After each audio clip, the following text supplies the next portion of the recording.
Distrito Federal. Nesta oportunidade, para participarem da audiência pública destinada a debater o tema o novo modelo do sistema penitenciário do Distrito Federal, de iniciativa das excelentíssimas senhoras deputadas Eurides Brito e Jaqueline Roriz. Portanto, convidamos para tomar posição à mesa e presidir esta audiência pública Sua Excelência, a senhora líder do governo na Câmara Legislativa, deputada Eurides Brito.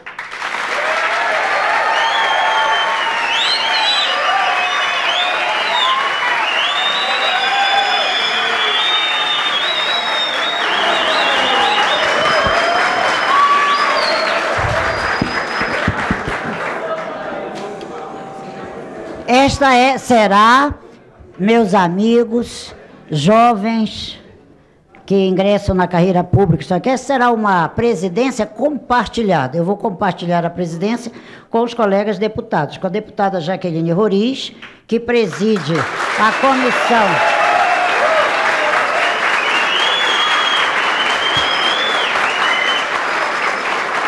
Comissão de Desenvolvimento Econômico Sustentável, Ciência e Tecnologia, Meio Ambiente e Turismo desta casa.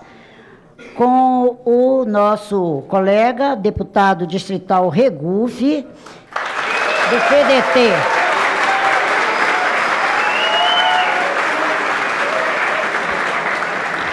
E eu convido também para tomar assento à mesa o subsecretário, o subsecretário do Sistema Prisional, doutor Anderson Jorge.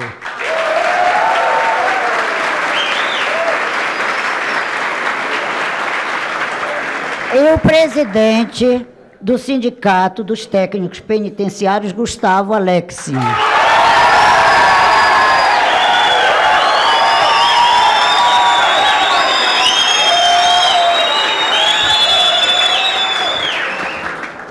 Desde que eu estou nesta casa, devo dizer que esta é a audiência pública mais animada. Eu quero aproveitar para cumprimentar também aqueles que estão aqui no auditório. Brevemente, quando nós mudarmos de sede, nós vamos ter um auditório onde nós podemos receber a todos juntos. Como essa é uma sede improvisada, tivemos que dividir e boa parte dos colegas estão lá no auditório da casa, a quem nós devemos também dar uma saudação. E esta audiência pública, a quem interessar, é bom dizer que está sendo transmitida ao vivo pela TV Distrital, que é o canal 9 da NET. E ela, como acontece com os demais eventos da casa, os programas são repetidos de acordo com a grade que o grupo que comanda a TV Distrital elabora. Quero convidar também para tomar parte à mesa e também compartilhar, conforme disse, que é uma presidência compartilhada, o deputado Raimundo Ribeiro, para estar aqui conosco.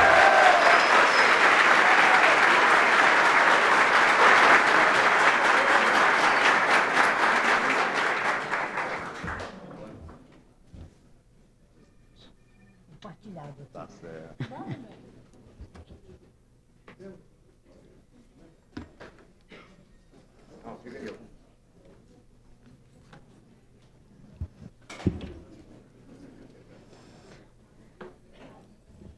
Eu estou resumindo um pouco o protocolo da casa para que a gente possa chegar logo aos assuntos que nós queremos tratar na noite de hoje. E vou, tendo sido formada a mesa, eu quero declarar abertos os trabalhos. Nós sempre, por praxe neste legislativo, nós iniciamos o trabalho pedindo a proteção de Deus para ele. Mais do que nunca precisamos realmente da proteção de Deus para todos os assuntos que aqui nós trabalhamos.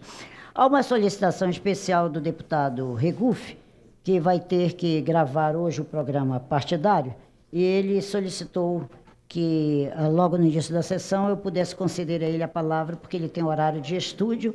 Eu acho que todos os colegas concordam absolutamente com isso, então eu concedo de início a palavra ao deputado Regufe.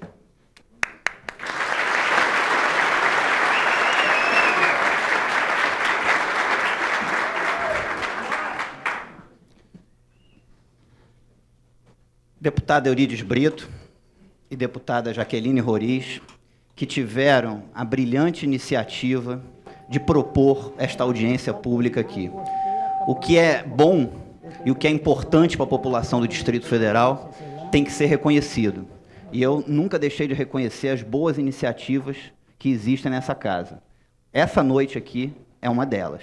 Então, queria parabenizar as duas deputadas por essa iniciativa. Queria também saudar o doutor Anderson, a quem conheci quando eu tomei posse como deputado. Esta é uma causa que tanto me sensibiliza, que eu penso que para ser um deputado você tem que conhecer plenamente o serviço público que é oferecido à sociedade nas diversas áreas. E pedi para visitar o complexo penitenciário da Papuda e estive lá ciceroneado pelo doutor Anderson numa visita que levou um dia inteiro, uma sexta-feira inteira. Gustavo Alexin, presidente do sindicato de vocês, que vem travando aí uma briga incessante e uma briga nobre, na minha opinião. Saudando a mesa, eu queria saudar cada um de vocês e dizer para vocês que, quando vocês lutam por uma equiparação salarial, vocês não estão lutando só por vocês. Aliás, no caso de vocês, é importante que se diga para a sociedade que não é apenas uma questão corporativa. É muito mais do que isso. É a defesa da própria sociedade. Porque vocês não apenas fazem a guarda e vigilância, como também vocês cumprem a função social, que é importantíssima na sociedade, pena que não tão bem compreendida, tão pouco reconhecida, de a ressocialização dos presos. Isso também é função de vocês. É uma função social de vocês. Então, eu quero dizer para vocês que e fiz questão de estar aqui, mesmo com esse compromisso, e mesmo sem a audiência pública ser da minha autoria, pela importância desse tema. Não só para vocês, gente, mas para toda a sociedade do Distrito Federal. Porque quem paga os salários de vocês é a população do Distrito Federal. Vocês são o meio desse trabalho. O fim é a sociedade. E a sociedade precisa muito de vocês. Vocês, às vezes, não são reconhecidos da forma devida. E também o deputado Raimundo Ribeiro, que eu não citei na mesa, mas que também se considere citado. Eu quero dizer para vocês uma coisa clara. Essa questão de desvio de função tem que acabar no Distrito Federal. O governo é cheio de desvio de função, para cá, para lá. Tem que acabar. Não dá para continuar. Não tem cabimento uma pessoa trabalhar num lugar fazendo a mesma função de uma outra pessoa e um ganhar R$ 1.619 bruto e o outro ganhar R$ 7.500. Porque não vai dar certo nunca isso. Entendeu?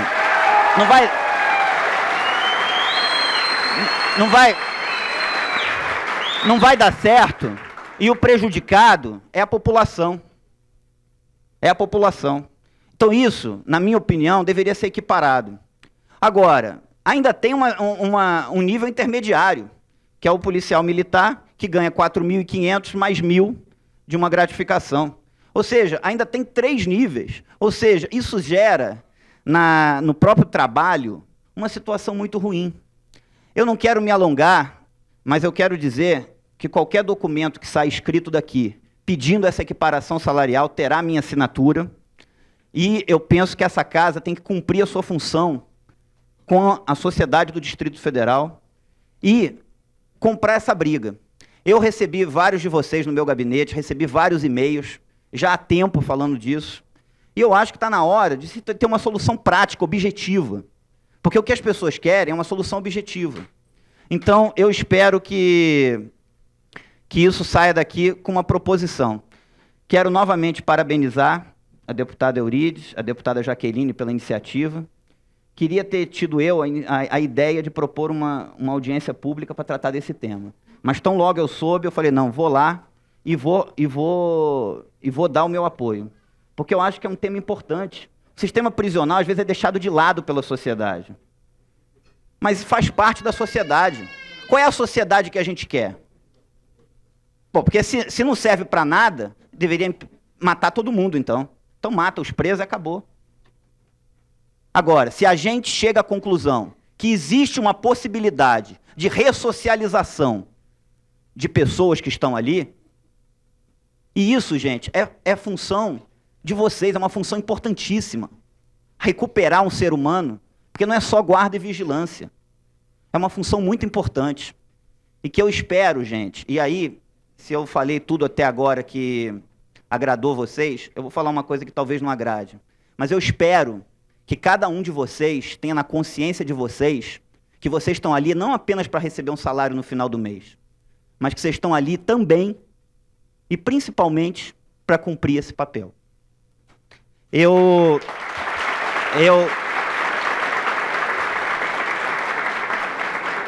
quero finalizar dizendo que assinarei o documento que pode ser proposto aqui e que defenda essa equiparação salarial. Porque não só pelo princípio da isonomia, como também para que a população receba um serviço público realmente digno e com as pessoas realmente motivadas. Isso é uma questão de justiça. Não tem como uma pessoa trabalhar ganhando R$ 1.618 e um outro fazer a mesma coisa e ganhar R$ 7.500. Simplesmente não é justo. E eu entrei na vida pública para lutar por justiça. Muito obrigado.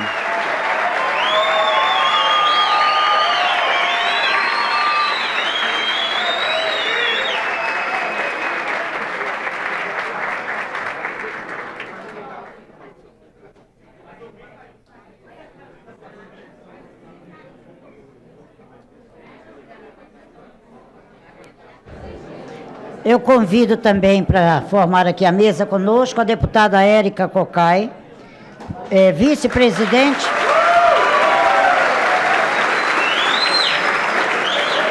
Vice-presidente da Comissão de Defesa dos Direitos Humanos, Cidadania Ética e Decoro Parlamentar.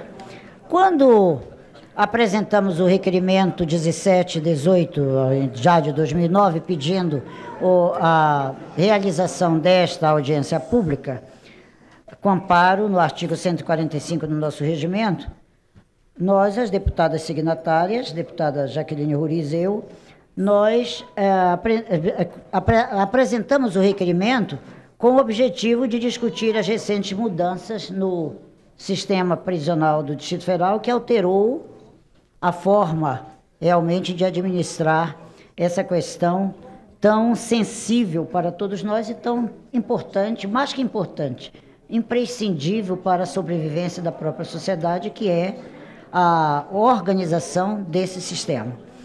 A busca de imediatas providências, nós tivemos logo certeza de que era necessária quando nós passamos a ouvir as comissões que chegaram até nós, as primeiras trazendo realmente os problemas. Nós verificamos que havia essa necessidade, já que, mesmo com pouco tempo de carreira, as demandas eram várias. O pleito de aumentar o efetivo, aproveitando já de imediato novos concursados, porque o trabalho realmente é árduo, a demanda realmente é grande. A questão do realinhamento da carreira, uma vez que toda ela havia sido projetada num período da vida brasileira, do INAL, mas depois coisas aconteceram e que precisa haver realmente esse realinhamento e algumas sugestões para ver o que é que nós podemos fazer como criação de uma gratificação de atividade de risco que deve ser inerente realmente à função. Eu queria dar, na condição de estar presidindo, e deputada Érica Cocai, eu disse que nós estamos fazendo uma presidência compartilhada aqui. Eu acho que, pela praxe, eu era a primeira signatária do requerimento, mas eu acho que não foi por isso que disseram que eu presidiria. Devem ter dito até pela questão de faixa etária. Pela questão de faixa etária, devem ter me posto para presidir realmente a sessão aqui também, o que muito me orgulha. Mas eu queria deixar claro uma coisa para vocês que estão nos ouvindo neste recinto, os que estão ouvindo no auditório e todos aqueles que estão nos assistindo pela TV. Por sinal, a nossa TV tem tido uma audiência muito boa, uma audiência crescente, que é o seguinte: a Câmara e sei que vocês tinham consciência disso ao nos procurar, é para que nós pudéssemos trabalhar como um ente intermediário da questão de reivindicações, intermediários. Porque, via de regra, quando a imprensa nos faz perguntas, ela nos dirige perguntas, são como se nós decidíssemos como poder executivo. E nós não somos o poder executivo, há uma independência entre poderes. Então, nós somos intermediários de causas, não vamos ser intermediários de causas que nós não consideramos justas, razoáveis. Isso ninguém faria um tipo de interlocução dessa para coisas que não considerássemos justas. Mas intermediários de questões que nós achamos justas. Agora, o time, a colocação de progressão, de enquanto isso pode ser atendido, isso nós discutiremos, todos nós juntos, com o Poder Executivo. Porque o Poder Legislativo não emprega, o Poder Legislativo não faz... não aumenta salário, não pode nem ter iniciativa na casa de criação de gratificação, nem de aumento salarial. Porque se fizéssemos, tomássemos a iniciativa aqui, cairia por inconstitucionalidade. Já de há muito as constituições brasileiras tiraram do poder legislativo, não só local, mas do Congresso Nacional também, qualquer iniciativa que seja de aumento de salários, que implique em aumento de despesas. Pode até, às vezes, não ser salário, mas um projeto que implique aumento de despesas, a iniciativa, ela é privativa do Poder Executivo. Agora, o Legislativo também tem a sua função de, como representante legítimo da população do Distrito Federal, tem que ouvir os anseios, as aspirações dos segmentos, da comunidade como um todo e servir de ponte. Então, eu acho que nós estamos aqui como construtores de ponte. Tá certo? Isso é bom que fique claro desde agora, para que as pessoas fora que nos ouvem, não é o caso de vocês, podem ter a ideia de que, vindo aqui, sai com um decreto que amanhã está publicado no Diário Oficial e que as coisas estão resolvidas. Nós queremos caminhar juntos dentro das questões que nós consideramos serem questões realmente justas, levando em conta vários fatores, entre os quais a relevância, a importância, o risco da função que vocês desenvolvem. Todos nós estamos aprendendo, porque também é uma função nova, que tem um sentido não só policial, mas um sentido pedagógico muito grande, que eu acho que este é um ponto extremamente relevante da função que vocês desempenham, que é o foco também na reabilitação, o foco no pedagógico, acreditar que todos nós temos direito a um novo começo, não é verdade? De trabalhar por essa ressocialização. E isso me comoveu bastante para também me envolver nessa causa e nessa questão dos pleitos que vocês fazem. Então, assim sendo, eu queria combinar com os deputados a seguinte questão. Acho que nós deveríamos ouvir, em primeiro lugar, o presidente do sindicato. Ouvindo, em primeiro lugar, o presidente do sindicato, a partir dali, nós, então, temos como fazer as nossas colocações em cima do pronunciamento do presidente do sindicato. Combinado assim, nessa audiência?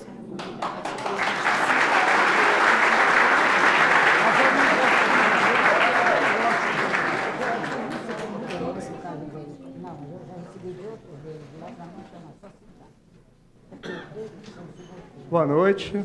Eu queria começar agradecendo a categoria, né, porque esse é o nosso primeiro evento como sindicato em que estamos todos reunidos. Nós somos uma categoria de 1.600 pessoas que consegue reunir 1.000 pessoas. Uma categoria que tem pelo menos 70% da categoria politizada, que escuta o chamado do sindicato. Então, eu queria agradecer a vocês de verdade por essa ajuda que vocês estão dando no sindicato.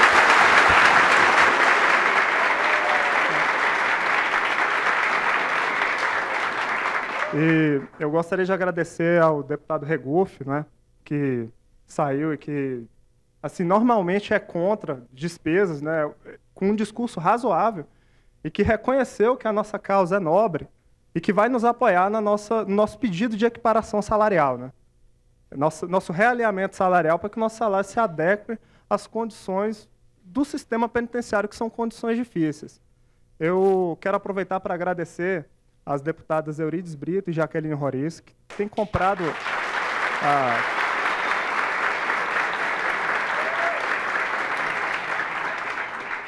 Que tem comprado a briga da categoria de forma realista, sem fazer promessas falsas.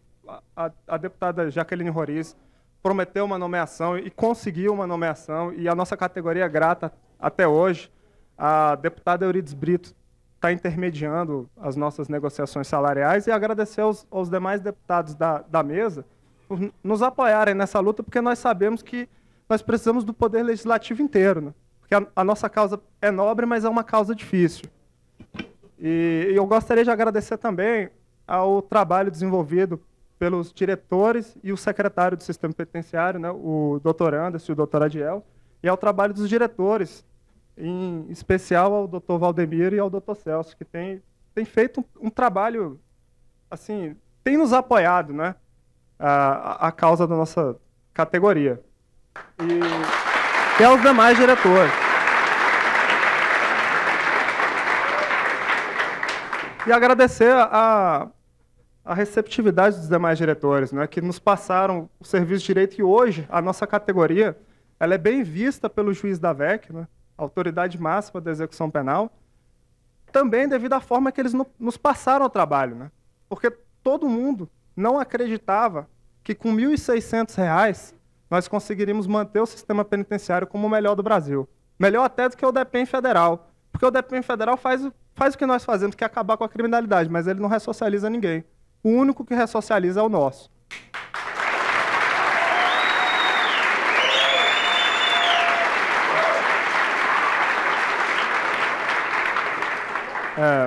Eu quero ser breve, né? Eu quero trazer para essa casa os problemas do sistema penitenciário, que não são poucos, né? E já deixar claro que tudo que a gente vai pedir é importante, a gente não está pedindo nada por vaidade. E listar os problemas. O primeiro problema é a nossa remuneração, que não condiz com o cargo, né? O que nós estamos pedindo é um aumento salarial, é uma adequação à realidade. Porque quando o nosso cargo foi criado, ele foi criado para pagar igual a Polícia Militar. E hoje, a Polícia Militar que está no presídio, o governo reconhece que eles não ganham, R$ 4.000 não é suficiente, e dá a eles uma gratificação de R$ 1.000, que é quase o nosso salário, né? E nós estamos fazendo o trabalho de um agente penitenciário que ganha R$ 7.500. Justo, um salário justo, não é que eles ganham bem, não. É justo para alguém que tem que manter a segurança pública e ainda mudar o coração do homem. Porque é isso que nós temos que fazer, nós temos que pegar o estuprador, o assassino, e transformar ele em um cidadão. Porque senão ele vai voltar para a sociedade e vai fazer o que nós estamos vendo hoje, que mais de 50% dos crimes são cometidos por reincidentes. Acho que não adianta só tirar o indivíduo da sociedade, a gente tem que ter uma forma de reinserir esse indivíduo na sociedade. Agora, uma remuneração de R$ 1.600 não condiz com um cargo que é uma mistura de um policial com um professor. A gente ganha menos que um policial e ganha menos que um professor e acumula as duas competências. A remuneração, obviamente, é incompatível. Eu acho que, no mínimo, para segurar o nível do sistema, para evitar exonerações, que hoje, entre exonerações e desistências, já passam de 200 exonerações em 6 meses, entre 1.000 nomeados, é complicado, né? O problema não foi corrupção, que era o que o pessoal achava. O técnico penitenciário é honesto, fez um trabalho bom.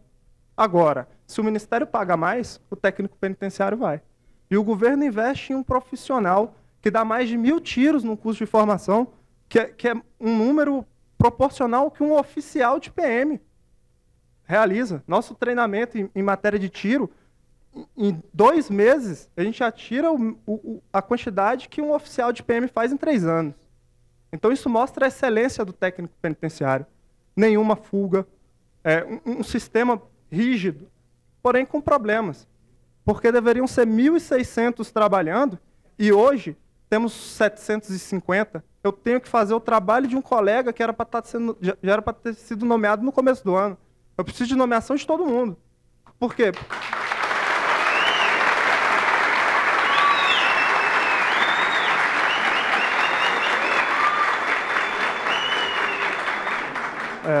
Até porque com só metade do pessoal, a gente só faz a metade do serviço.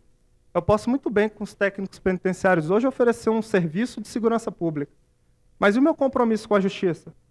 Os outros 600 que estão esperando para ser nomeados, eles vão entrar com o que o sistema penitenciário nunca fez até hoje, que é uma ressocialização eficaz. Nós não pensamos em 30% de ressocialização, nós pensamos em ressocializar todos que forem possíveis serem ressocializados, dentro de uma política de segurança pública, sem demagogia, dentro de uma política aceita, tanto do ponto de vista do direito, quanto do ponto de vista dos direitos humanos e da segurança pública. Agora, eu preciso de uma remuneração digna, uma remuneração proporcional à remuneração da Polícia Militar. Eu preciso dos meus 1.600 companheiros trabalhando comigo.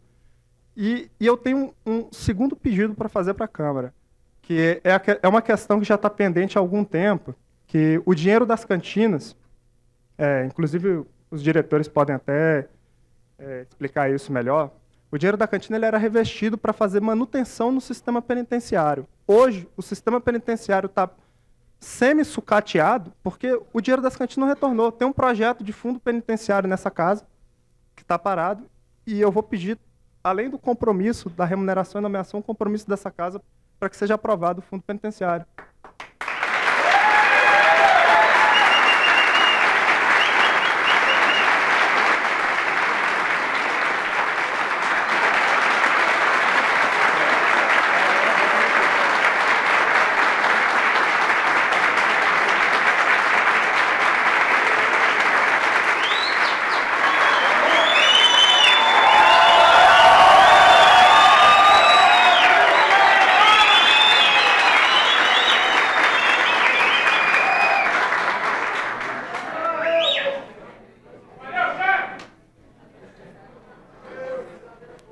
Concedo agora a palavra à deputada Érica Cocai.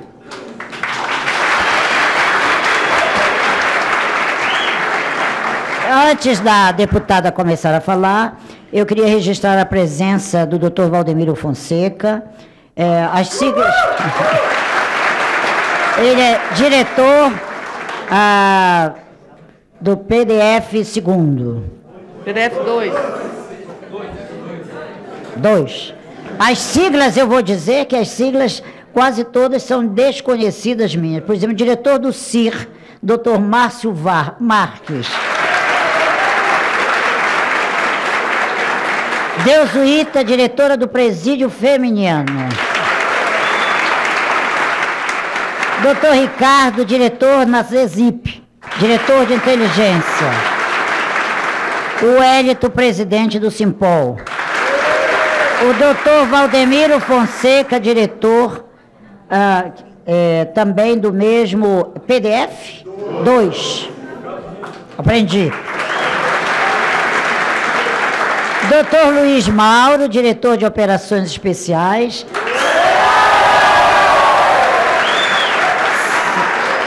Celso Wagner, diretor do PDF 1.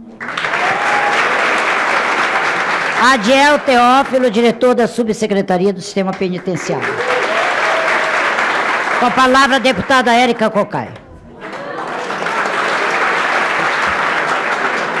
Queria desejar uma boa noite para cada um e cada um de vocês, saudar a deputada Euridice Brito, a deputada Jaqueline Roriz, por terem a brilhante iniciativa de provocar esta discussão aqui na Câmara. Saudar o doutor Anderson, o Gustavo, presidente do sindicato. A última vez que eu vi, ele não era presidente do sindicato, nem tampouco estava de paletó e gravata. Mas saudar a todas e todos que estão aqui, os diretores de presídio, enfim. Dizer que a discussão dos técnicos penitenciários, ela tem uma função absolutamente relevante. Ela é relevante porque ela possibilita aprimorar o sistema. Nós lutamos muito para que tivéssemos a contratação dos técnicos penitenciários. Foi uma longa jornada que começou, inclusive, com a perspectiva de contratarmos agentes penitenciários. Mas, na impossibilidade de fazê-lo, foi se construindo o projeto nesta casa para que tivéssemos o técnico penitenciário. E uma longa jornada, porque essa era uma reivindicação absolutamente fundamental. Fundamental para a sociedade. Fundamental para a sociedade porque todo preso, ele volta para a sociedade. Ele volta para a sociedade. ele pode voltar melhor ou pior, de acordo com como ele é tratado dentro do próprio sistema. Então, portanto, é importante para a sociedade. É importante para a sociedade porque nós tivemos um crescimento vertiginoso da população carcerária, é uma das maiores de todo o Brasil, fazendo uma avaliação per capita, por habitante, a população carcerária, e nós não tivemos o mesmo crescimento do ponto de vista da estrutura de atendimento, inclusive do corpo de funcionários. Vocês entrarem no sistema é importante para a sociedade, é importante para os detentos e é importante para os agentes penitenciários, porque viviam numa situação absolutamente gritante de deficiência de número de profissionais. Então, portanto, há uma clareza da importância. Há uma clareza que o sistema ele tem duas pernas. Tem uma perna da reintegração harmoniosa à sociedade, da reeducação, e tem uma perna da segurança, propriamente dita. São duas pernas. Tem que andar com as duas pernas. Não pode andar apenas com a segurança, evitando fugas, evitando rebeliões, porque estes vão voltar para a sociedade. Então, portanto, essas duas pernas, elas precisam, para poder estarem aptas a caminhar e a seguir o que está previsto na lei, da presença de vocês. Então, portanto, eu tenho uma alegria imensa, imensa, primeiro de ver que nós já temos, por volta, mais de 700 técnicos penitenciários. Foi muita luta. E uma alegria imensa. Se são 750, foi graças à organização de vocês. Mas uma alegria imensa, porque saibam vocês, e digo isso com muita segurança, porque presidi por 2 mandatos os sindicatos bancários e presidi também a Central Única dos Trabalhadores aqui. Então, portanto, sou uma sindicalista. São poucas as categorias que conseguem reunir tantos profissionais para lutar por seus interesses. Esse é o maior...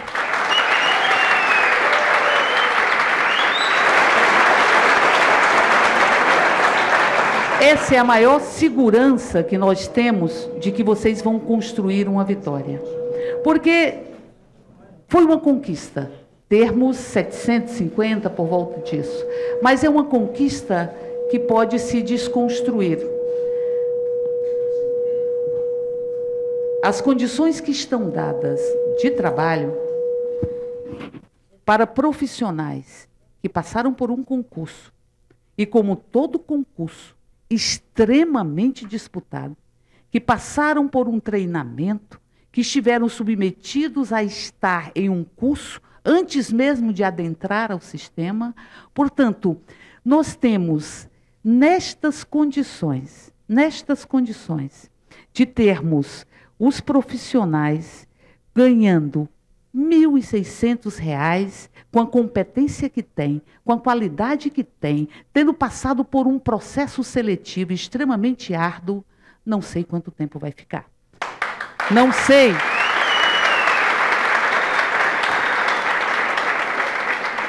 Não sei quantos de vocês adentrarão a Polícia Militar. Quantos adentrarão a outros concursos? Quantos estão saindo para os ministérios? Às vezes para ganhar 300, 400 reais a mais, mas com uma qualidade de vida melhor.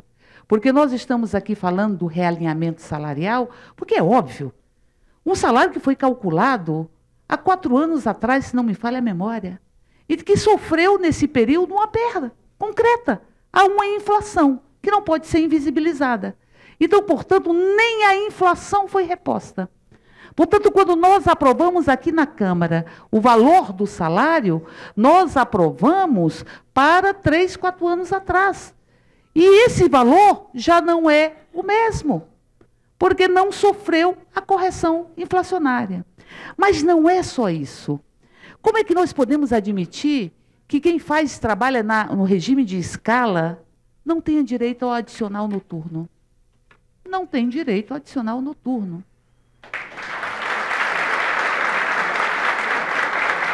São profissionais que, se nós colocarmos na ponta do lápis, provavelmente estão pagando para trabalhar. Até porque o sistema de transporte que leva os profissionais para o presídio, ele funciona apenas durante o período de expediente. E é um sistema que tem que funcionar 24 horas. É preciso que a gente entre dentro daqueles presídios e que vejam que vocês têm direito à insalubridade. Não precisaria de laudo.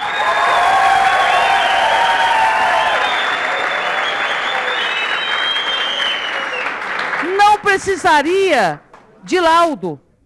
Não precisaria de laudo. É só entrar. Que, aliás, não só vocês, mas todos que trabalham dentro do próprio presídio. E aí nós vamos ver que vocês têm uma gratificação de 30%. Sabe quanto é a gratificação de um profissional que está nas medidas socioeducativas? No internação? No CAG? Mais 300%.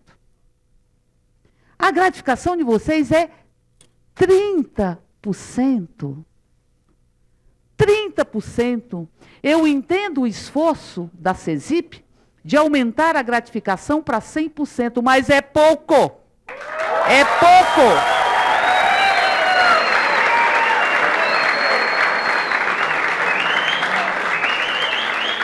É pouco e não corresponde a várias gratificações que nós temos em locais onde há risco.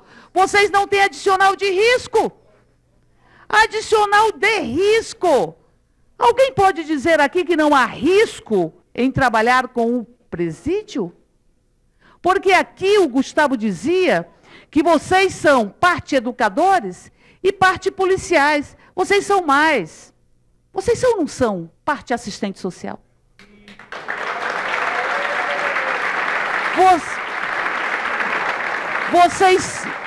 Vocês são ou não são, de certa forma, profissionais da assistência judiciária? São ou não são, de certa forma, enfermeiros? Quem é que leva a dipirona?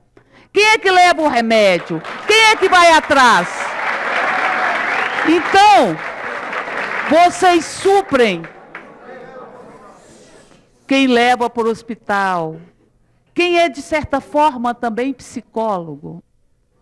Então, portanto, vocês reúnem uma série de condições de profissionais que estão em déficit no sistema. Déficit no sistema. E, portanto, com estas condições, não há como nós termos um sistema que possa cumprir a lei se nós não atendermos às reivindicações de vocês. Aqui falava o Gustavo, e tem razão, sobre os recursos da cantina. Doutor Anderson, eu penso, e acho que essa Câmara tem que realmente aprovar, se debruçar sobre o fundo penitenciário.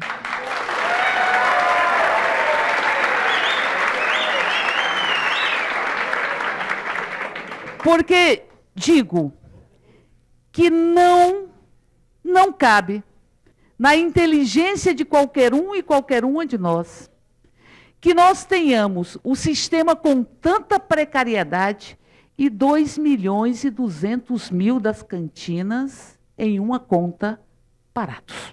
Não cabe.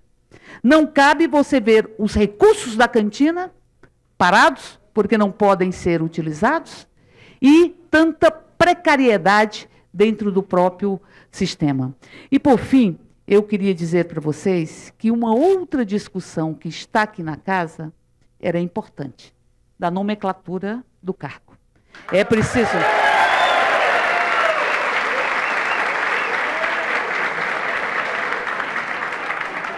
Nós vamos e precisamos aprovar a nomenclatura do cargo. Alguns dizem, ora, mas isso é apenas um artifício para se chegar à isonomia. Tomara que se chegue à isonomia. Tomara que se chegue à isonomia. E eu não estou falando nem da isonomia, porque nem da isonomia com os agentes penitenciários da Polícia Civil. Os agentes penitenciários federais ganham mais de R$4.000. Mais de R$4.000. Qual a diferença que tem com vocês? Nenhuma diferença. R$4.500, se não me falha a memória. E vocês levam 1.600 sem adicional noturno, sem insalubridade, sem adicional de risco, e com risco, porque há um risco em lidar com pessoas que estão em conflito com a lei. E além disso tudo, tem um aspecto que talvez vocês não sintam agora, porque são muito novos. A saúde do trabalhador. Trabalhar com risco iminente, trabalhar muitas vezes com a sensação de que são presos também, de que ficam aprisionados. Não só os detentos, também ficam aprisionados. Risco iminente, salários absolutamente precarizados. Isso vai impactar na saúde. Porque a saúde do trabalhador é a forma como a gente expressa os déficits que existem na organização do local de trabalho. E eu digo para vocês, para sugerir, que tem razão a deputada Eurides, quando fala que nós somos a ponte, essa casa tinha que fazer como nós fizemos com a questão da contratação de vocês. Uma comissão de vários deputados. Estava lá a deputada Eurides Brito, estava lá o deputado Raimundo Ribeiro, estava lá a deputada Jaqueline Roriz, os membros da Comissão de Direitos Humanos da Câmara, suprapartidário. Não tem cor partidária. Não tem cor partidária na luta de vocês.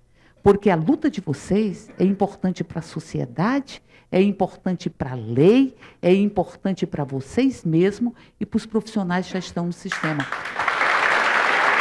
Então, creio que era preciso, e vocês já têm isso, a pauta de vocês. A pauta de reivindicações. A pauta, vocês já têm isso. O que vocês querem?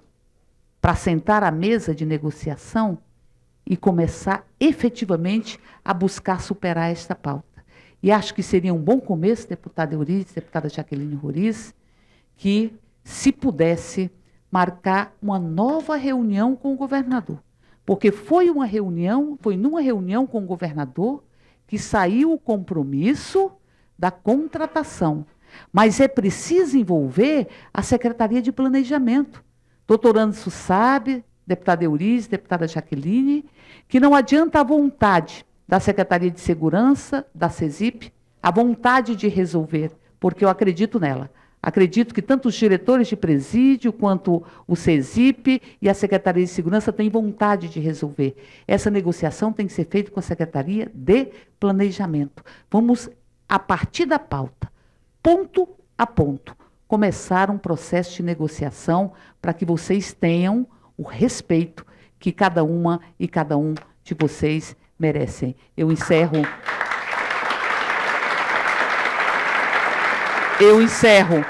as minhas palavras e digo, vocês lutaram para entrar, vocês lutaram para se formar, vocês lutaram para ser contratados, porque lutaram antes para passar no concurso.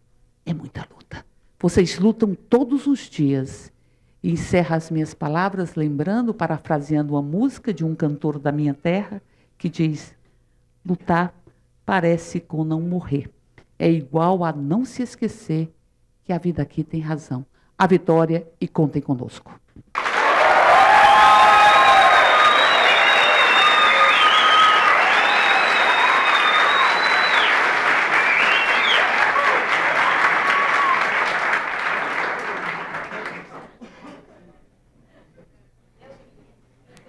Eu iria convidar para que tomasse os lugares aqui à frente, ainda que nessas poltronas inconvenientes, ou vamos dizer, a moda oriental, os que estavam tentando nos ouvir dali. Mas ainda bem que a assessoria minha me pediu se eu podia liberar para entrar, e eu disse que sim, então sejam bem-vindos e desculpem as poltronas desta noite, mas aqui é bem melhor realmente para vocês. A deputada Érica Cocai está com um compromisso na cidade de Ceilândia, está se retirando, mas eu quero anunciar a vocês a presença do nosso secretário de Segurança Pública, o doutor Valmir Lemos de Oliveira, e eu vou pedir para ele vir tomar assento aqui à mesa.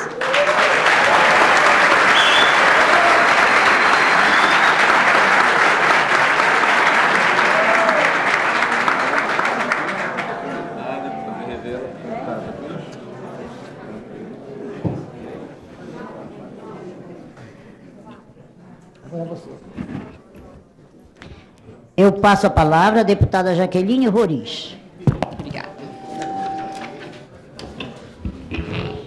Deputada, eu dificilmente expressaria o sentimento dessa categoria melhor do que a deputada Érica Cocai. Ela foi brilhante. Primeiramente, então, eu gostaria de saudar a deputada Érica Cocai, que foi muito feliz nas colocações. O senhor subsecretário de Sistema Penitenciário, doutor Anderson José Damasceno Espíndola, o presidente do Sindicato dos Técnicos Penitenciários, Gustavo, parabéns pela sua eloquência ao colocar, né, o que a categoria realmente necessita. E ao senhor secretário de Estado, senhor Valmir. Deputado Eurides Brito, a importância da sua pessoa hoje aqui é fundamental. A senhora, como líder do governo, é que vai levar para o governador o que essa categoria realmente está precisando e quer.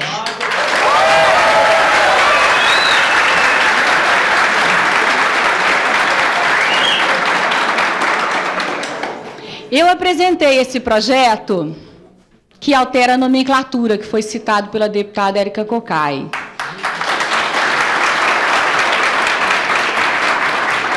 Espero contar com seu apoio para essa nova empreitada.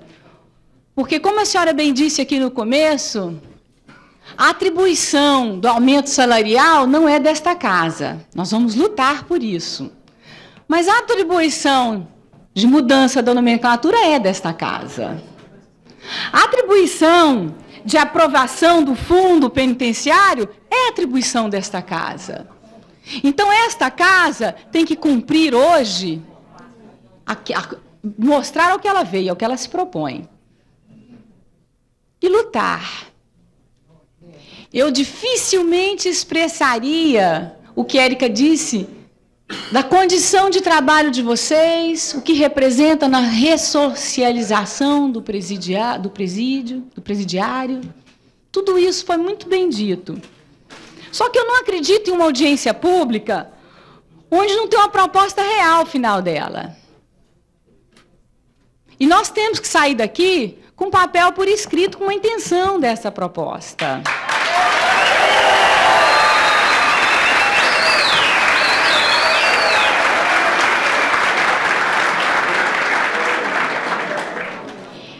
Eu relacionei 5 itens que seriam necessários para a gente realmente ter tido êxito nessa audiência pública. E vejam se vocês concordam comigo. Primeiro, número 1, realinhamento salarial do ano de 2005 até 2009.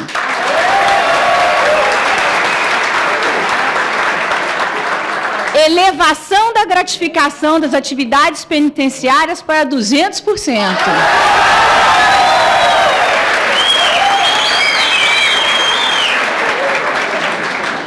Criação de uma gratificação de execução penal no valor de 100%.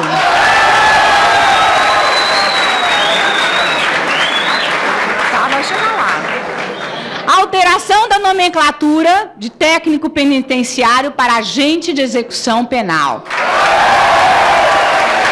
Esse projeto já está na casa. Reestruturação da carreira para nível de escolaridade superior. E por fim, que não está aqui, complementar os 600 que estão de fora e que não entraram ainda.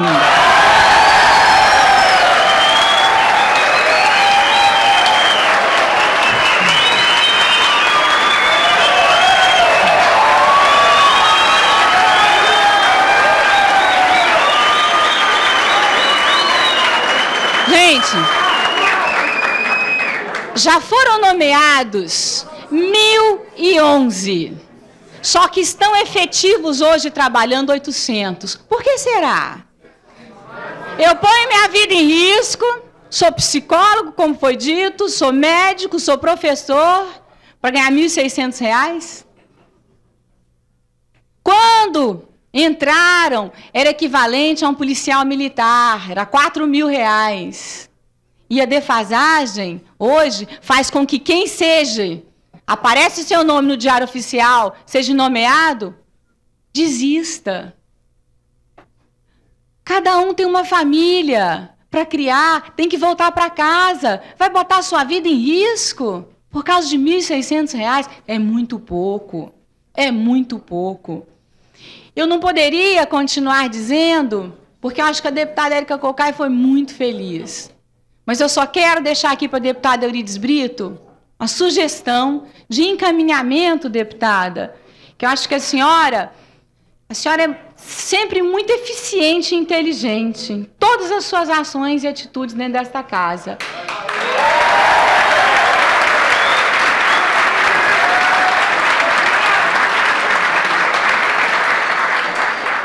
E hoje a senhora, como líder do governo, é que vai ter, de nós todos que estamos aqui, a voz mais alta para atender os anseios dessa categoria. Meu muito obrigada.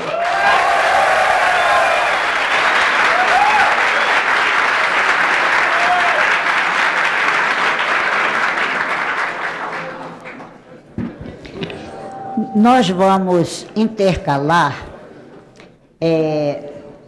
4 representantes da categoria que estão lotados em diferentes setores, estão aqui já relacionados para usar a palavra.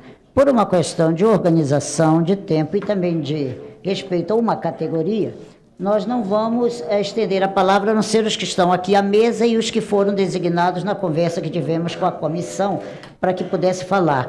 3 dos 4 representam os técnicos que já estão no exercício da função. E um representa o que está na lista dos que estão esperando ser nomeados, conforme nós havíamos combinado. Então, em primeiro lugar, eu vou dar a palavra ao Hélida Galvão, técnico penitenciário CDP.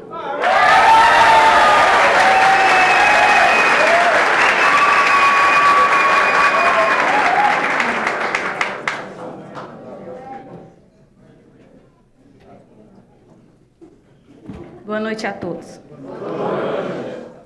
É possível transformar nosso Vale Transporte, que hoje recebemos através do cartão fácil, em pecúnio? Pedimos isso devido à localização do sistema, o qual o acesso de ônibus circular só existe nas quartas e quintas-feiras. Segunda coisa, em 8 meses de trabalho, mostramos competência, responsabilidade e respeito com todos. Mostramos que vamos continuar mantendo a qualidade do sistema penitenciário do DF. E agora, o que o governo pretende fazer para melhorar nossas condições de trabalho e melhorar o nosso sistema penitenciário?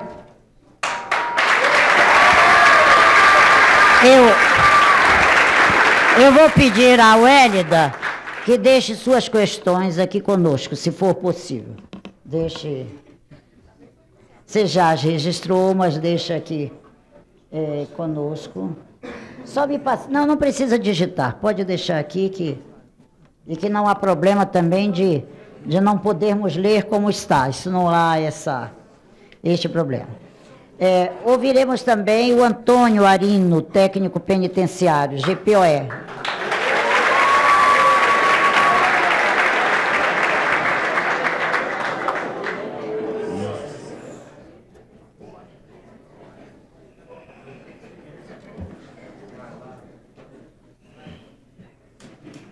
Boa noite a todos. Gostaria de deixar uma pergunta também para a mesa. Foi investido muito dinheiro no nosso treinamento, não só em espécie, mas também com os instrutores que são de alta categoria, os instrutores do DIPOI que são reconhecidos nacionalmente e também no exterior. Com todo esse treinamento, nós podemos dizer hoje que somos profissionais altamente capacitados. E a pergunta é: quando esse investimento virá também nas condições de trabalho, na remuneração e em toda a parte geral? Obrigado.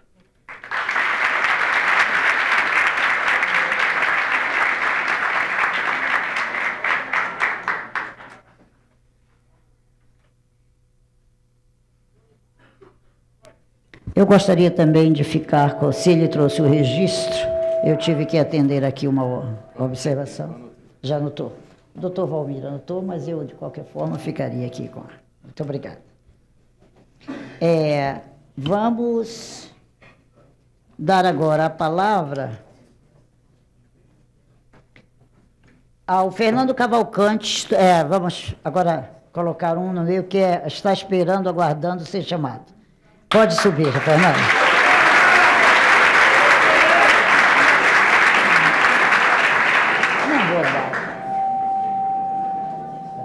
Primeiramente, quero dar boa noite para todos e saudar a mesa aqui. A minha pergunta é direcionada ao secretário de Segurança, o Dr. Valmir Lemos. Baseado, Dr. Valmir Lemos, no Diário Oficial, nós já tivemos 1.011 nomeações. Né? E o Diário Oficial consta que 750 são efetivos. Né? 750.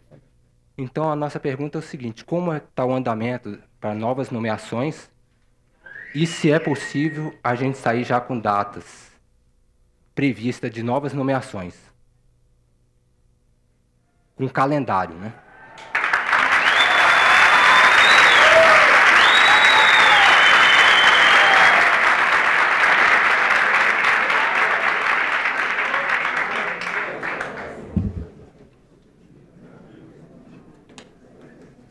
O Adoniran Andrade, técnico penitenciário, PDF 1.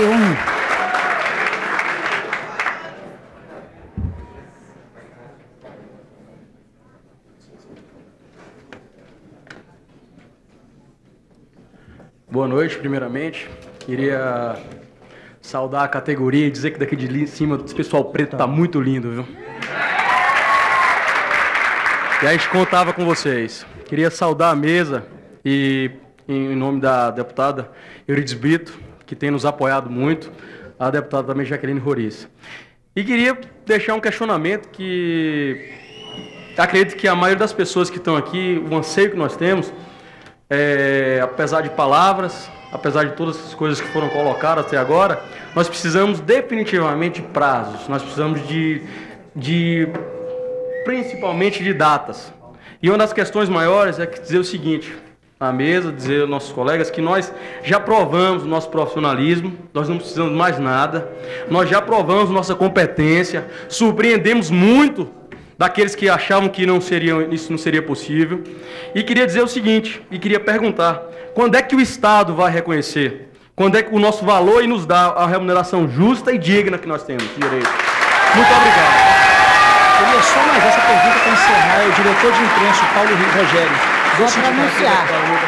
Não, é só para... Se puder. Vou abrir. Sobre a mesa um comunicado do deputado Rony Nemer, que diz: inicialmente eu gostaria de externar meu total apoio aos aprovados no concurso público para técnico penitenciário GDF. Tenho recebido vários e-mails e correspondências da categoria, concordo com as reivindicações apresentadas, pois sei que a aprovação em concurso público só é conquistada mediante dedicação. Sou funcionário concursado do GDF, sei o que é abdicar de momentos de lazer, convívio social e familiar em nome de um futuro melhor. Apoio também as reivindicações dos técnicos que já fazem parte do quadro de funcionários do governo, por entender que os profissionais que exercem tal função devem ser valorizados. Devido a uma reunião com o governador, que acontece agora, não pude estar presente à audiência, mas gostaria de informá-los que um dos pontos abordados na reunião será o pleito da categoria, ou seja, a nomeação dos aprovados e a melhoria nas condições de trabalho dos técnicos penitenciários do Distrito Federal.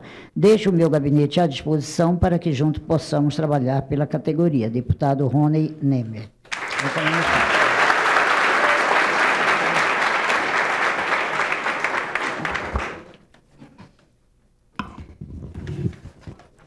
Com a palavra agora o doutor Anderson Jorge, subsecretário do Sistema Prisional.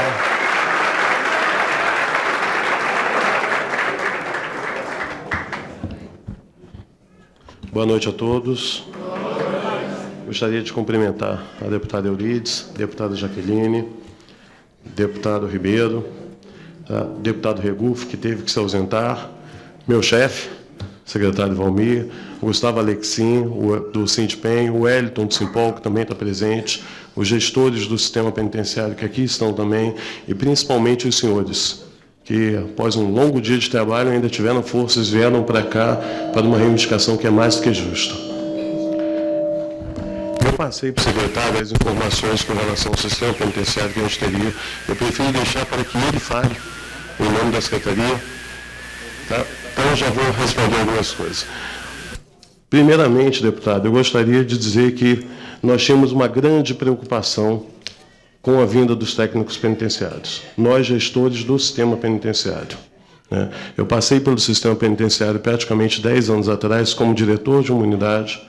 Quando vim para a subsecretaria, já vim sabendo que a gente ia ter essa batalha pela realização do concurso de técnico penitenciário. Na época estávamos na Secretaria de Justiça, o deputado Ribeiro nos apoiou e nos solicitou que realizasse realmente esse concurso. Fizemos e tínhamos uma grande preocupação. Se vocês têm ideia, existiam vários relatórios de inteligência, inclusive apontando sobre a preocupação na realização do concurso para técnico penitenciário e uma possível substituição dos servidores policiais que ali se encontravam. Eu gostaria aqui de externar em público o grande contentamento que nós temos com a categoria. Os técnicos penitenciários vieram...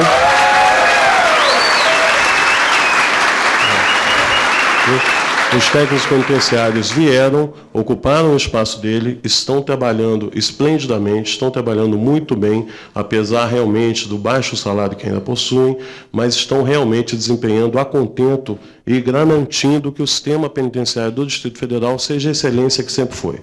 Nosso sistema tem 43 anos, então a gente tinha realmente uma preocupação como é que ele ficaria com essa mudança.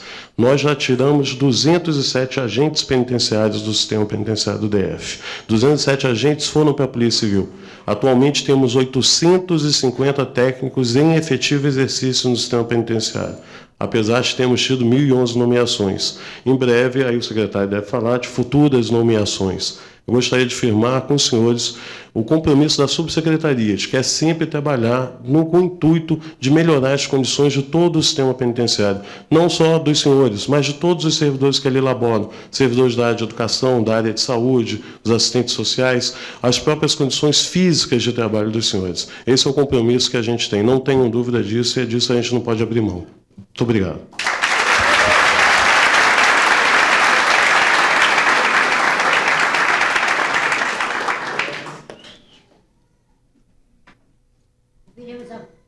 Ouviremos agora o nosso secretário de Segurança, Dr. Valmir Lemos.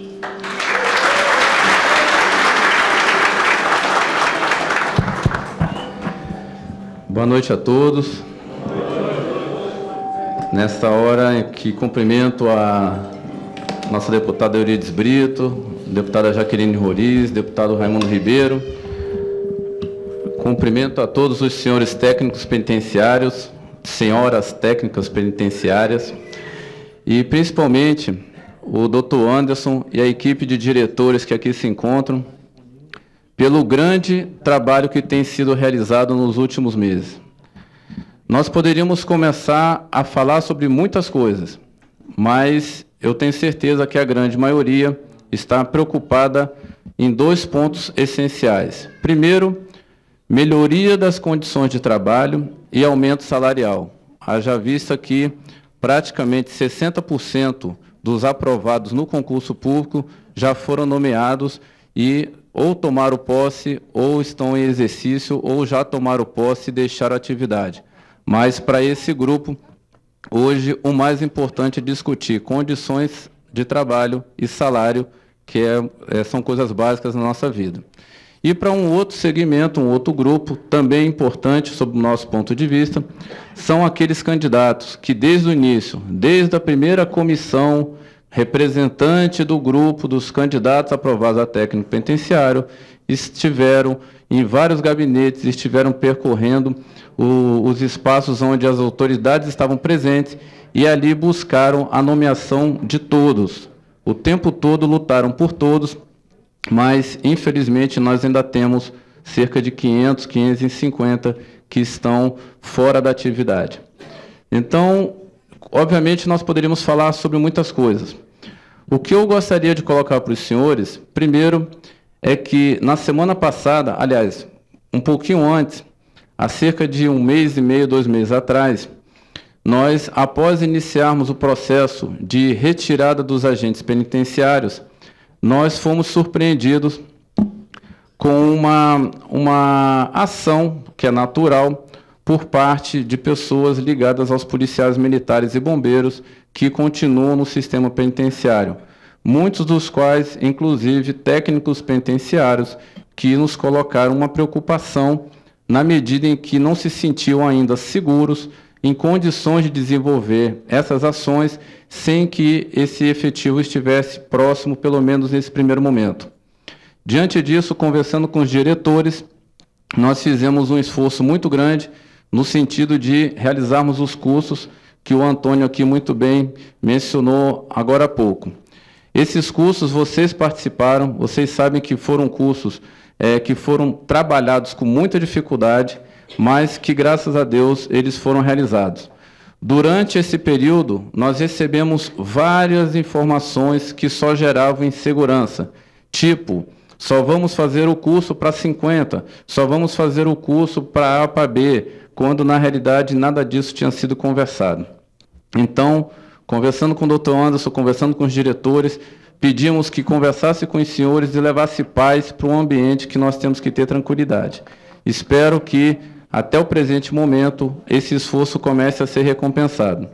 Uma outra coisa que tem nos trazido muita preocupação diz respeito à carteira funcional dos senhores.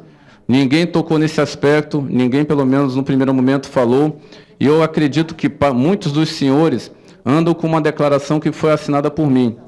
Tá? Essa declaração, na realidade, pode ser inclusive alvo de questionamentos, mas eu tenho certeza que, ainda que eu tenha que responder por isso, eu prefiro garantir o policial armado, o técnico armado, andando em condições minimamente melhores do que ele estaria, do que simplesmente me prender a um documento que eventualmente ainda não foi preparado.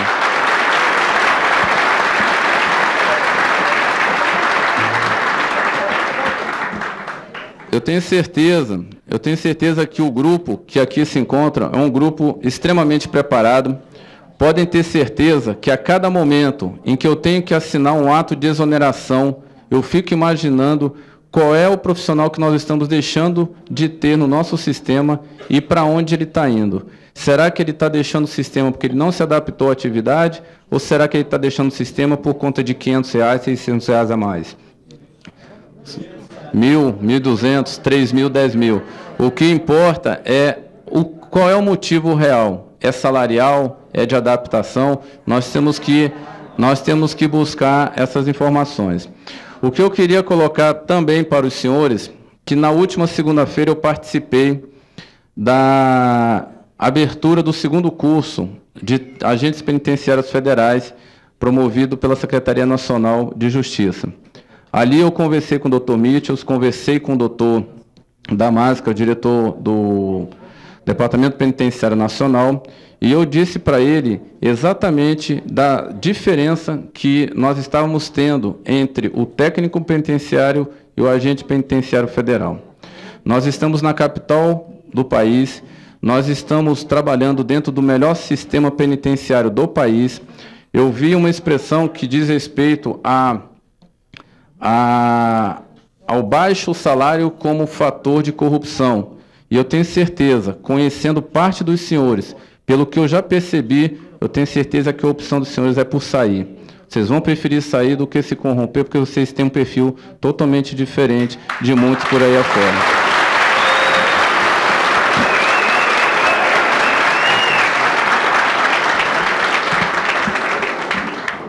E para que isso não ocorra, na última sexta-feira, salvo engano, penúltima, o doutor Anderson pode me corrigir, eu pedi que o doutor Anderson agendasse uma reunião com o sindicato da categoria para que nós pudéssemos começar a entender quais seriam os maiores problemas e começar a tentar levar as prioridades a serem discutidas junto ao senhor governador. Podem ter certeza que a lei que criou esse cargo, ela é de 2005. Muita coisa poderia ter sido feita em 2006, muita coisa poderia ter sido feita em 2007 e muita coisa poderia ter sido feita em 2008. Hoje nós estamos aqui tentando corrigir distorções. Os senhores não têm culpa disso, tá? A culpa é do Estado. O Estado ele não tem cara, não tem nome. É o Estado. Então, nós estamos aqui tentando corrigir uma série de distorções e eu tenho certeza que nós vamos conseguir fazer isso num espaço de tempo muito curto. Então, para continuar esse trabalho, nós precisamos exatamente do que os senhores estão fazendo.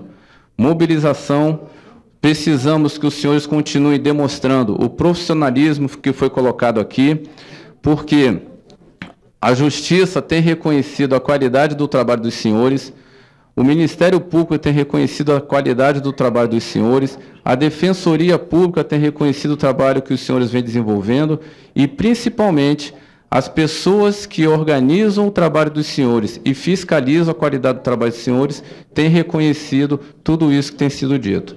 Então, nós estamos muito tranquilos, sabemos que temos um quadro funcional extremamente qualificado e nós vamos lutar bastante para que esse quadro não só permaneça, como possa ser recomposto em razão das vagas já existentes.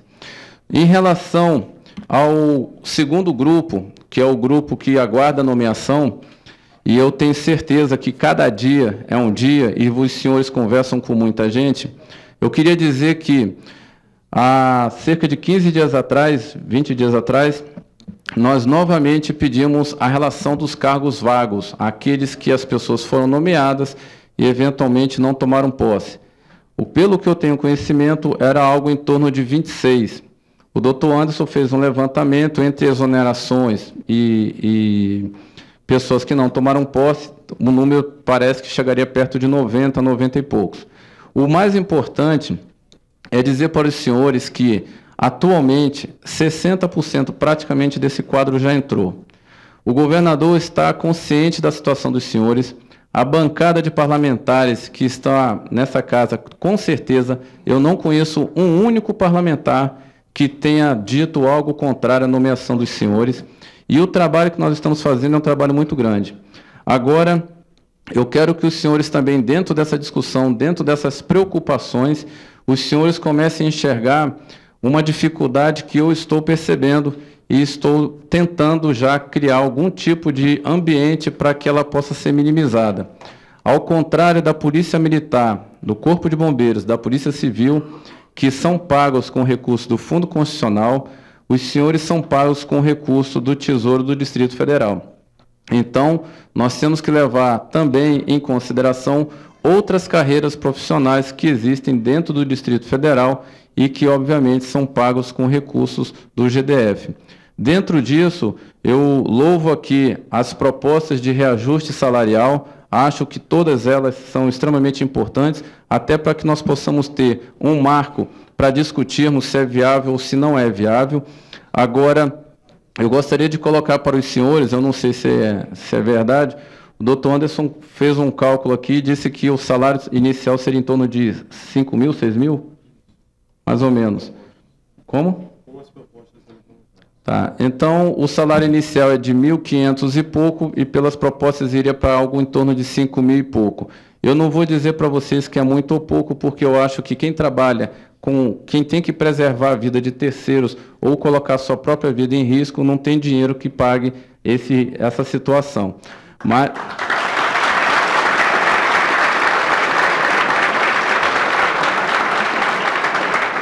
Mas eu vou pedir a todos vocês que são pessoas novas, pessoas que têm com certeza muito bom senso e muita vontade de crescer na vida, que nos ajudem realmente nesse momento.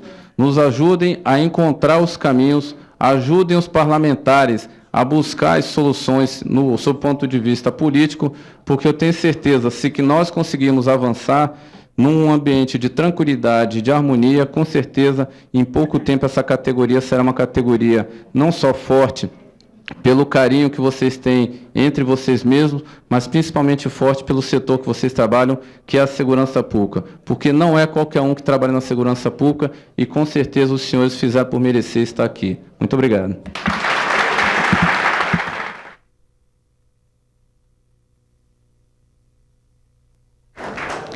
Com a palavra o deputado Raimundo Ribeiro.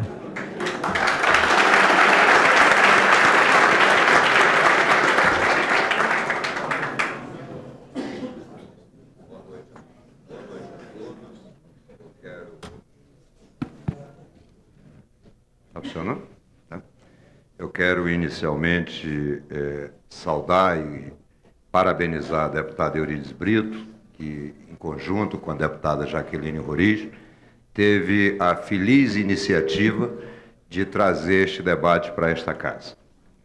Quero saudar aqui o Alex, representante, né, do sindicato. Quero saudar meu amigo Dr. Anderson, foi meu subsecretário quando eu era secretário de Justiça e permaneceu como subsecretário quando foi para a Secretaria de Segurança Pública. Saudar meu amigo secretário Valmir, grande companheiro de luta, que tanto tem ajudado o governo. E quero saudar cada um de vocês. Quero aqui, ao saudar cada um, quero citar apenas duas pessoas que eu sei que todos se sentirão citados, nominados, que é o Maranhão e o Mineirinho. São dois companheiros de vocês e que estão aqui junto com vocês. Deputada Eurides Brito, nossa presidente desta sessão. Eu estava na Secretaria de Justiça, Direitos Humanos e Cidadania, e o sistema prisional, naquela época, ficava sob a nossa responsabilidade. E lá, apesar da aparente tranquilidade que o sistema ostenta até hoje, mas lá nós encontramos uma série de imperfeições. Mas, principalmente, nós encontramos uma que o Estado tem o dever de corrigir logo, que é a questão do desvio de função. Quantos policiais civis, militares, do Corpo de Bombeiros, estavam no sistema fazendo aquilo que poderia ser feito pelo técnico penitenciário? Daí, juntamente e principalmente contando com a ajuda de todos que estavam no sistema, liderados aí pelo nosso Dr. Anderson, que era o nosso subsecretário, conseguimos fazer com que se realizasse o concurso do técnico penitenciário. Já com muita preocupação. Já naquela época nós externávamos uma preocupação em razão da questão salarial. Realmente o salário é um salário que não faz jus àquilo que vocês desempenham. Isso nós sabemos. Naquele momento, ou fazíamos o concurso, ou abandonávamos de vez a ideia. Não era possível abandonar a ideia, até porque nós temos a cobrança, na época nós tínhamos a cobrança do Ministério Público do Distrito Federal e vários outros órgãos, como a Vara de Execuções, né, criminais, de que a gente realizasse e colocasse as pessoas para trabalhar naquele sistema. Foi feito o concurso, se eu não me engano, 1088, é isso? Não, eu sei, eu digo quantos foram chamados? 1011 foram convocados, né? E o concurso foi feito para 1.600. Mas e aí eu tenho que dar um testemunho. É que quando se pensou na realização do concurso, era para corrigir efetivamente essa distorção referente ao desvio de função. Era para que os técnicos penitenciários assumissem definitivamente a função da guarda, do zelo e, acima de tudo, do processo de ressocialização dos sentenciados do Distrito Federal. Era este o objetivo. E posso falar isso muito à vontade, porque o secretário na época era eu. E aí chamaram até agora apenas 1011. Ainda faltam 500 e pouco. Tenho certeza, e temos trabalhado isso quase que diariamente, que o governo vai conseguir convocar os demais. Diversas oportunidades nós estivemos com o governador, Ontem mesmo, inclusive, estivemos com ele e tratamos dessa questão. Em diversas oportunidades estivemos com o secretário Valmir. E está se buscando encontrar a solução para que se possa realmente fazer a chamada definitiva dos 1.600. Isso eu sei que está sendo feito. Evidentemente que não está sendo feito com a celeridade que todos nós gostaríamos. Mas eu não posso deixar também aqui de registrar aquilo que o secretário Valmir colocou, e eu acho que é importante, mas que nem sempre a gente consegue aprender no primeiro momento. Nós estamos, sim, corrigindo erros que foram cometidos no passado. Estamos corrigindo muitos erros. Não é só esse, não, do sistema prisional. Muitos outros que foram cometidos, e aqui não interessa as razões, senão a gente vai ficar politizando a discussão. Eu acho que o importante é que a gente consiga realmente completar o quadro de 1.600. E, com isso, definitivamente dotar a nossa cidade dos policiais civis que precisam estar aqui na rua e dos policiais militares e do pessoal do Corpo de Bombeiros. Eu acho que essa é a primeira discussão. A segunda discussão é a questão salarial. É evidente que esse salário não faz jus. Isso todos nós sabemos. Aliás, ele foi fixado quando se falou da edição da lei, que o Valmir lembrou bem, se eu não me engano, em 2005. Quer dizer, a lei naquela época falava neste valor. É claro que está defasado. Este é o momento que o governo do Distrito Federal está recolocando as questões salariais. Eu me recordo que ontem mesmo, deputada, nós chegamos a votar, se eu não me engano, de alguma categoria. Nós votamos, não votamos hoje, né? Mas o projeto está aqui. Hoje votamos de médicos, que é outra correção que foi feita. Outras categorias, como de fiscalização, em breve, ou se ainda não chegou, deve estar chegando. Então, eu quero dizer a vocês que o pleito da melhoria salarial é muito justa e conta com o apoio, me parece, que unânime desta casa. Esta casa, em momento algum, eu vi algum parlamentar falar no sentido contrário. Eu tenho visto, sim, muitas manifestações de apoio. Agora, a deputada Eurides Brito colocou muito bem. Esta casa tem um papel. O papel dela é propiciar a discussão, é fazer a apreensão deste sentimento que nós recebemos de vocês. Essa manifestação de vocês é mais do que legal, ela é legítima. É fundamental para que a gente consiga mostrar para o governo que há necessidade, sim, de acelerar este processo. Porque também não vi no governo nenhuma informação ou nenhuma ideia de que o salário seja bom ou de que não deva chamar os demais concursados. Então, eu acho que a Câmara Legislativa do Distrito Federal, ela está de parabéns quando traz para cá esta discussão. E mais ainda, quando ela se propõe a fazer esta pressão, que é legítima dentro do jogo político, para que o governo possa não apenas convocar os concursados restantes, mas também possa discutir de imediato essa questão salarial de vocês. O secretário Valmir colocou muito bem, pelo perfil de cada um, evidentemente que nós sabemos que muitos poderão, caso demore, preferir sair do que se deixar levar pela tentação da corrupção, que nós sabemos que ela está presente nos sistemas prisionais. Muitos sistemas são tentados por isso. O nosso, graças a Deus, não. Às vezes pode-se até ter a tentação, mas sabemos da hombridade de cada um dos senhores. Mas é muito importante que a gente retire este ponto de vulnerabilidade. E só se retira quando se paga um salário decente. O salário decente que permita a cada um dos senhores poder fazer face às despesas de vocês e realmente, quando sair de casa e ingressar no sistema, ter uma dedicação integral realmente. Uma dedicação de saber que não precisa passar por determinados problemas financeiros que o trabalhador comum passa. Até porque os senhores não são trabalhadores comuns. Primeiro, não são porque são concursados.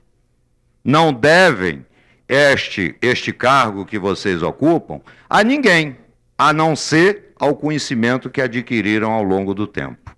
E agora, ao exercer essa função, é necessário que vocês tenham os instrumentos necessários para desempenhar da melhor maneira.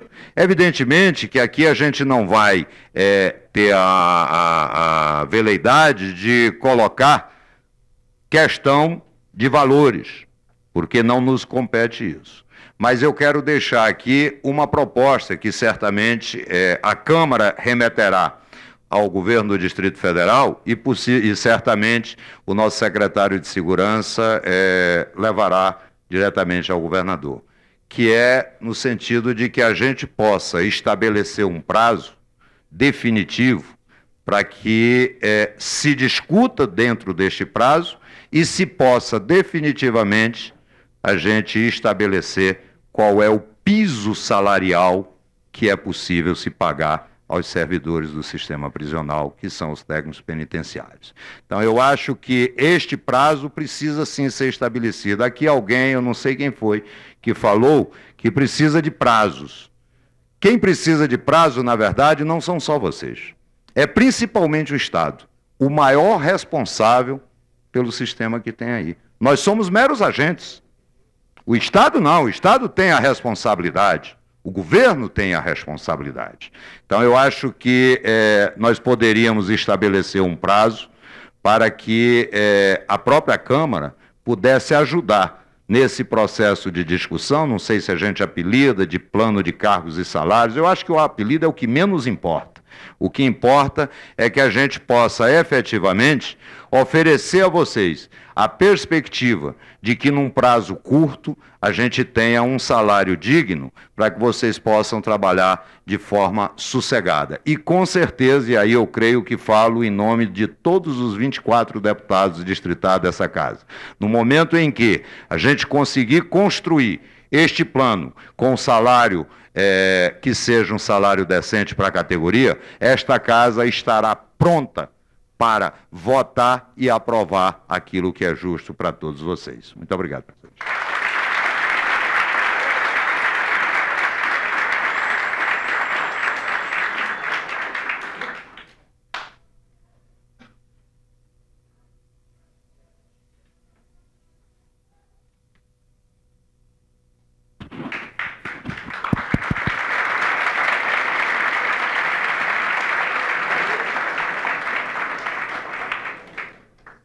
Eu comecei dizendo que esta era uma audiência pública um tanto especial.